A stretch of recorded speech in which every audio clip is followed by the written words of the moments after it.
Hi, this is Jonathan, and I'm back with another VFX breakdown for Lure Digital. Today, I'm going to show you how we did two different shots for two different broadcast commercials. One done fully CGI, and one done with a mix of practical effects and compositing. First up, we have this in-card made for Eveready with a fully digital battery package. For this shot, we start with the official packaging sent to us by the company and simplify it a bit for visual clarity. Now in Blender, I've built the backing of the package, the batteries, and the plastic shell for the batteries. First, we add the packaging to our 3D model and alter the spectral properties of this packaging to look like a semi-gloss piece of cardboard. Next, we do the batteries, which need a glossy, reflective, metallic look. We also add an environment that the reflections can interact with. I then do the plastic casing and use various tools to get the transparency and light interaction just right.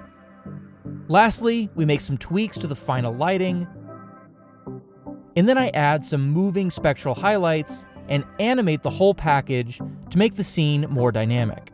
And there you go, we have an in-card ready for TV. Our second shot is for a Rayovac commercial and uses a practical effect with some compositing and VFX tricks to pull off the final shot. Here is our plate footage, and of course we need to first remove this green bar. This step is a bit painstaking, but using clone, painting, and tracking tools, I can go frame by frame and fully remove this green bar. As I do this, I also need to adjust the shadows on this shirt and remove green reflections from the shopping cart. With the bar gone, this is what our shot looks like. So, some obvious problems here.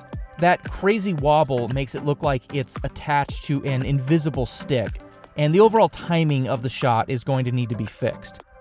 For this, we mask out, track, and isolate just the packaging. Now we have just the packaging as it moves through the air. Using some automated and manual stabilizing tools, we get the movement of the package to look nice and smooth. In the final shot, we want the package to fall in a realistic parabola and to finish closer to the camera. So I map out what I want the new path of the package to look like, as you can see with this red plane. I then take my stabilized package footage and lock it to the path of my plane. Next, we need to fix where the fingers come into contact with the package, which I do with some frame-by-frame painting and cloning. Next up, we want to emphasize the rack focus to draw our eye more to the package. I add an artificial lens to the scene and push the background a little more out of focus. Lastly, we want a dramatic slowdown at the end of the shot. For this, we use a program called Topaz Video to increase the frame rate. We now have an ultra slow motion version of our shot. We then add a speed ramp for our dramatic slowdown. With that, our shot is now ready for the commercial.